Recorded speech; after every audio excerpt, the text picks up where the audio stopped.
Welcome back to the Upstroke podcast channel.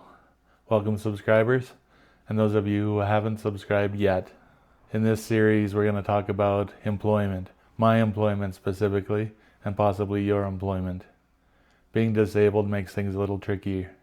We all have good reasons why we're not out there hunting down the perfect job for us, but things get difficult sometimes, so that's what I'm going through now. Let's throw in physical disability. I've been very fortunate with my careers. I've made lots of changes, taken lots of risks. Some of them have paid off very well. Some of them have wiped me out. You can't undo the mistakes you've made in your past. So I do have some skeletons in my closet that I'm dealing with as well. Makes employment even trickier. And then throw in disability, bankruptcy, all of that fun stuff. I think most people in today's world are struggling with their careers and getting enough income. It's all about that dollar. And it costs money to live. And to make money, you have to work. And if you have disabilities, you still have to work. Either you're going to go find a job, or you're going to live on government income, or you're going to create a job for yourself. That's my ideal path, is to try and find a way to generate income for myself and be self-employed. So I'm going to be working two different angles for myself personally. As I go through this, I'm going to base it on those two things. Trying to find the right job that I can do physically. Even just getting into the office. It's winter here now. It started snowing this week. Let me tell you, that throws in a big barrier in getting around and just getting to work. So ideally for me, it's going to be something at home, remote. And I know those jobs are hard to find because everybody wants those jobs. So I'm going to share with you the process that I'm going to use, and you'll find out if it works or not. So this is part one in this series.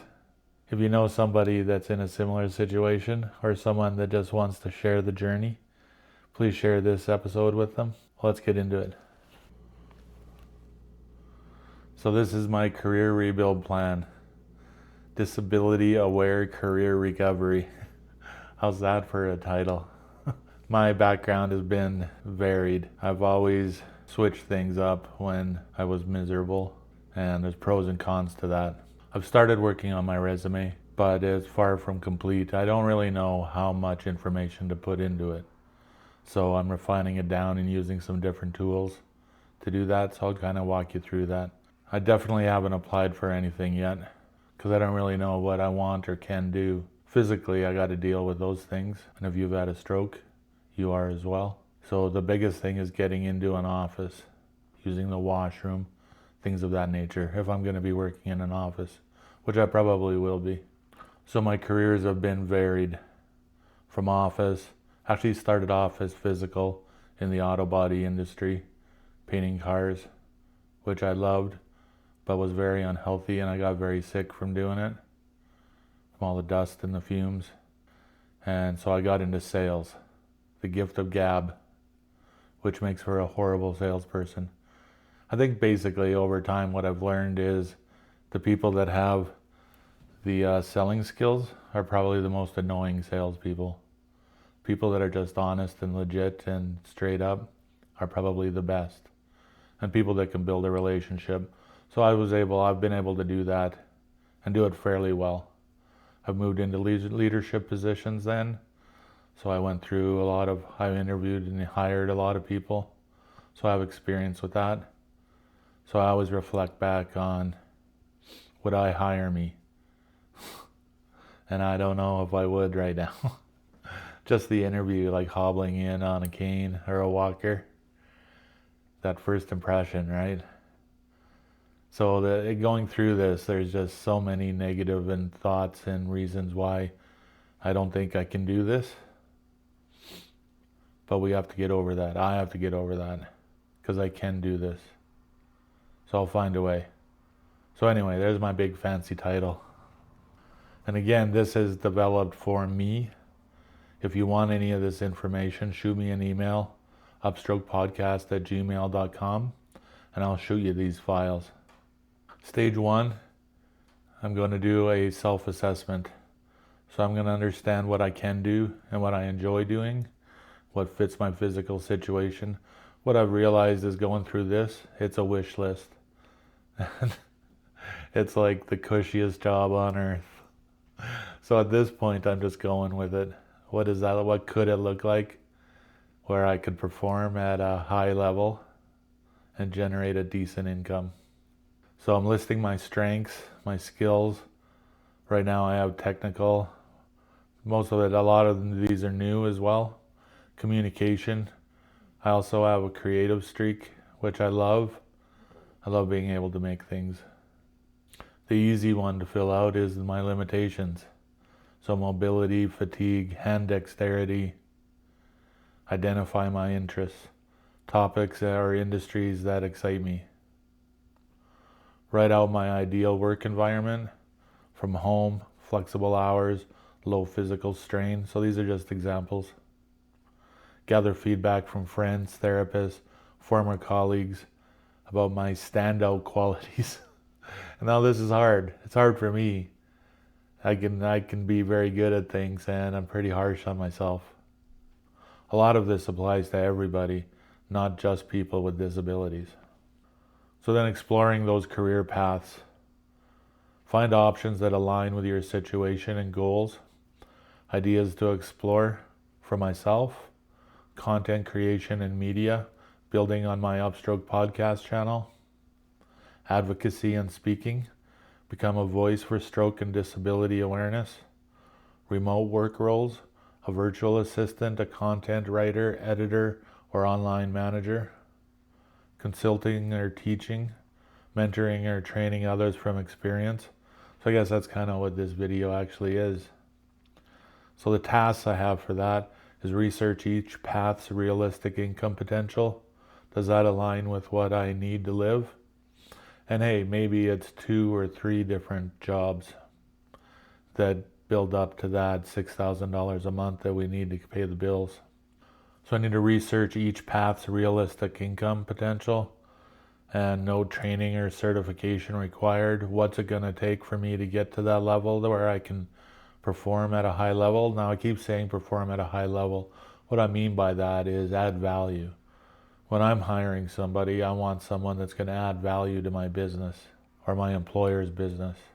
So in doing that, we have to look at the strengths and skills that we have and how can we actually improve their business. There's the big DEI thing right now. I now fit into that. So for some businesses, maybe that's a check mark. Maybe they get to fill a slot or a quota that they have for hiring a disabled and physically impaired individual. You never know. So then I'm going to identify online or local organizations hiring in those fields. The training and skill building part is kind of exciting, but it's also a little scary. So bridge any gaps between what you need, what you can do now, and what your new career needs. So take free or low-cost online courses. LinkedIn Learning is a good one. Coursera is a good one. Skillshare. YouTube is my favorite. You can learn how to do anything on YouTube. For myself, I'm going to focus on digital skills that fit my mobility. So there's video editing, marketing, copywriting. Again, with all of these, I just look at all the reasons why I can't. The video editing, man, I'm not very good at it, as you can tell from my videos, but I am improving. So that counts. And there are some applications where that level of editing might be acceptable. Marketing, I've always loved this part of business. In my sales roles and management positions, the marketing part was a blast. And working with marketing people is great. There's so much fun. There's so much creativity and different ideas bouncing around. That's a cool environment for me. I love that. Copywriting, yeah, I'm not too sure about that. I'm not a great writer. I have some friends that are very good writers, but it's an area that, hey, maybe I can get better at. I always try to identify things that I have some natural abilities in. So there are some things that are like that. There's some things that I try and I just fall on my face right away. Okay, I'm good. I don't need that.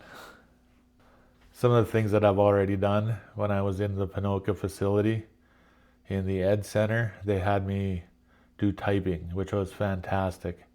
It was boring as hell, but it was great. I went through this entire course from start to finish. They had said that they actually had never had a student start and finish. I was there a long time. I was there for 7 months. So I think it was 45 minutes every day, 45 minutes to an hour every day. 5 days a week typing. I got much better, and it definitely helped the dexterity in my left hand.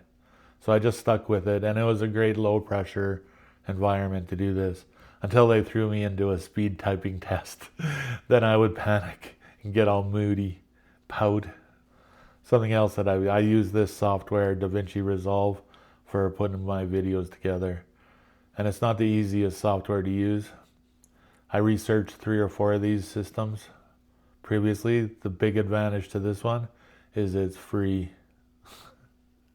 So there's been a ton of learning on this. They use this to actually produce movies with. It does way more than I can do on it. But practice. So I'm sticking with it, and I keep learning something every week, every video. I try to learn something new, and it's coming together, slowly but surely. So continuing on with the training and skill building, I'm going to explore disability grants or career programs in my area. There are several available. I just need to find them, and I'm sure there are in yours as well. So even for starting a business, there are grants and funds available for entrepreneurs starting a business, and you just have to dig and research. Nobody goes out and advertises this stuff. You have to find them. And when you do find them, it's pretty fantastic. There are also mentorship programs for disabled entrepreneurs and creators. So I'm looking for more of those. Most of these mentorship programs, there's a cost to them. And in the video editing YouTube world, looks like it's about $1,500 Canadian for a 3 to 6 month course. I need to have this figured out within 6 months, but we'll figure it out. So once I get this idea nailed down, I'm gonna pilot and test it. I'm gonna try small versions of my ideas before going all in. I don't know what all in looks like because I have no all. So some more examples here. Offer a freelance service. So editing, voiceover, consulting. Create a mini product or digital guide for stroke survivors. Run a speaking event or online workshop. This one could be fun. Collaborate with accessibility or rehabilitation organizations. So all of this is just digging in, researching, and reaching out to people. I have to get over any fears of going out and promoting myself. Doing the YouTube channel has helped immensely with this as well. So with YouTube, this one's the scary one.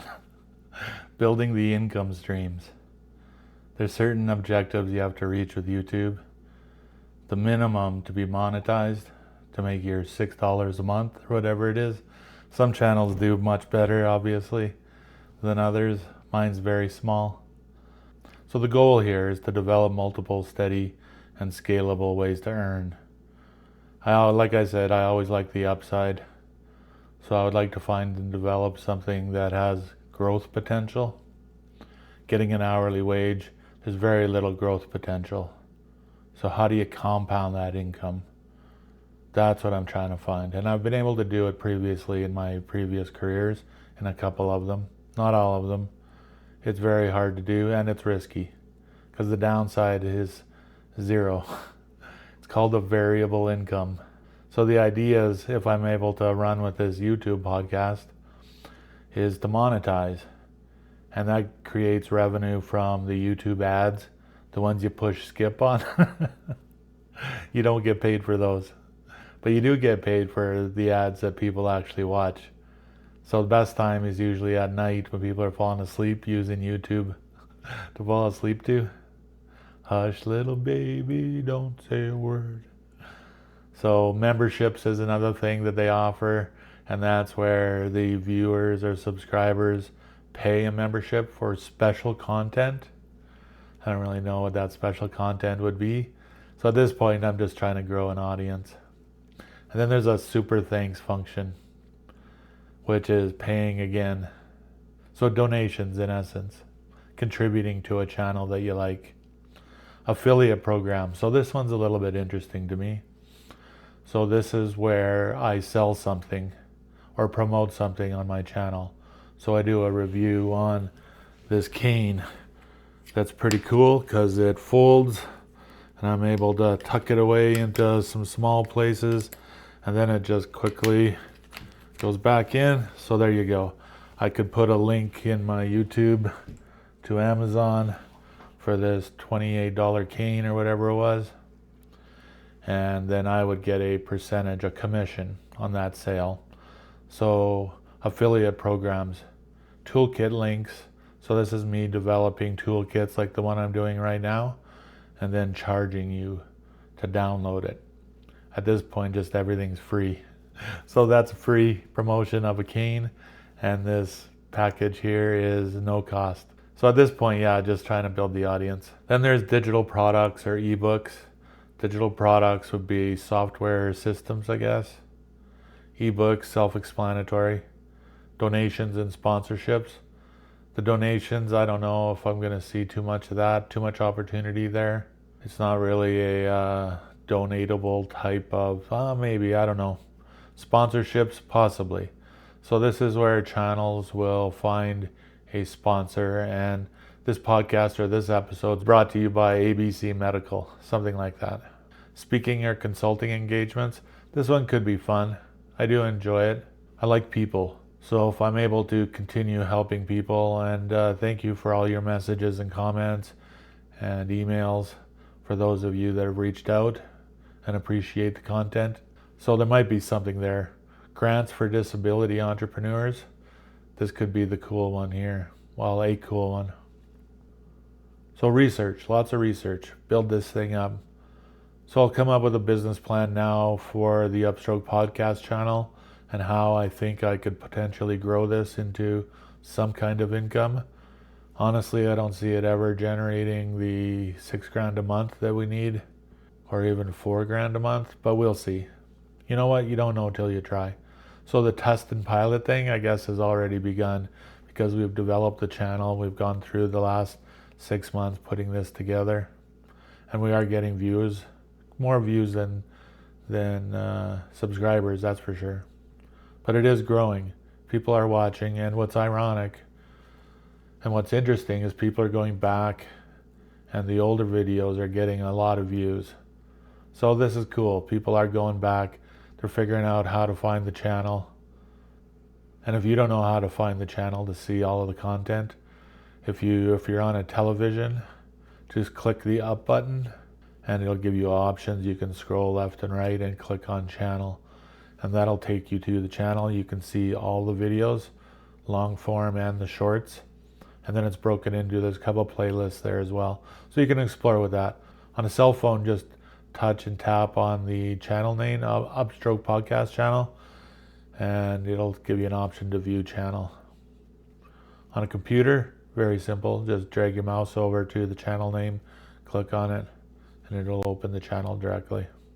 And then basically it's resume time. So then take all of this information, and I'm going to craft the resume to reflect back on all of this information that I've gathered about myself and the career that I want to move into. So I'll go through previous employment and the lessons I learned from those, the good and the bad, because there's been a bunch of bad. There's also been some really good. I've had some jobs that I've loved doing. There are components of every job that I've loved doing, even the ones that I ended up leaving.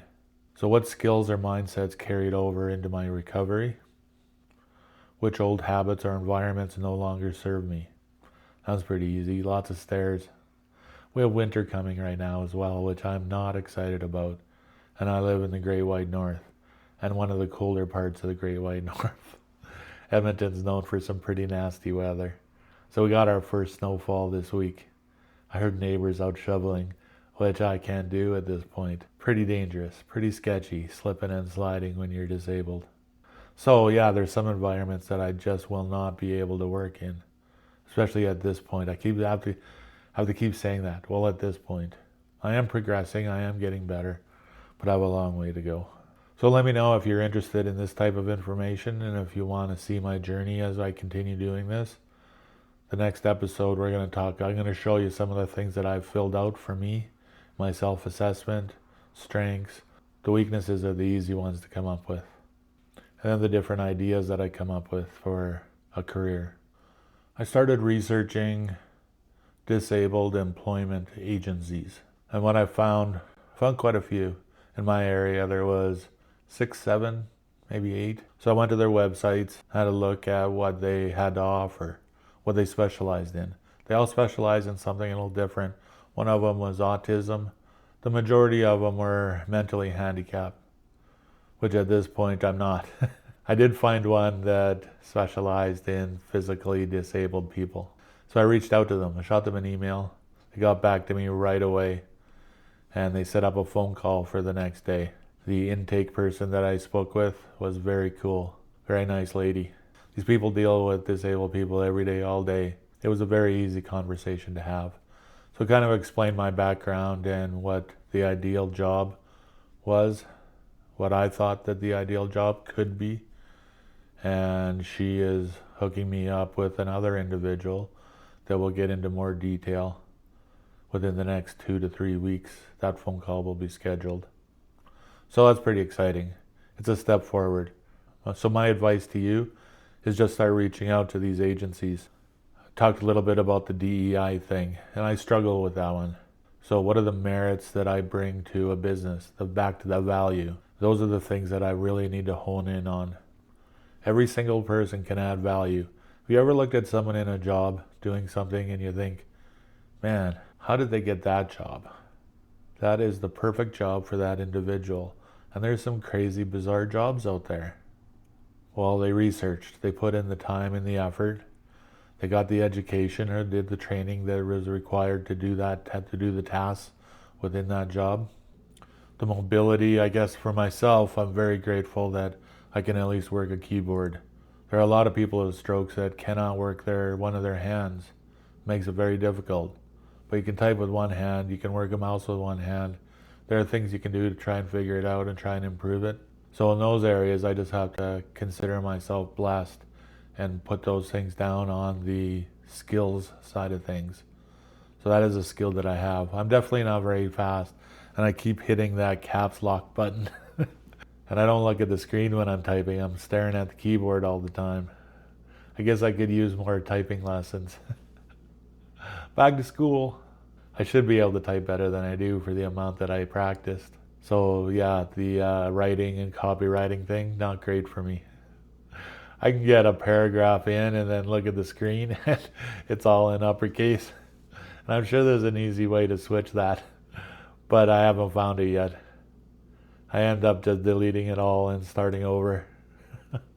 So I just want to encourage all of you that are out there, disabled or not, that are looking for a new career. This is a pivot. Something happens in our lives, and it can be just a variety of things that happen that change the direction and course of our lives, and career is usually attached to it. It does take some money to live, and working tends to pay you money. So we need to work in some capacity, in some way or another. Now there's changes we have to make as well. So for myself, financially, I need to lower my cost of living from $6,000 a month to, man, how low can you go? Maybe 3 to 4? 4 for sure I could do. But it means moving. Boy, that sounds fun. But again, yeah, my mind can just easily go to the negatives of all of these. So that's probably one of the biggest challenges, is just staying focused, eye on the prize. So going through these steps is going to give me those goals. And when I can envision something, I tend to stay on track much better when there's that goal. Well, thanks for watching the Upstroke podcast channel, and especially this episode on employment, the big scary word. If you know somebody who's going through a similar situation, or just anybody looking to rebuild their career, and you think they might be interested in following along with someone else's journey, please give this a share.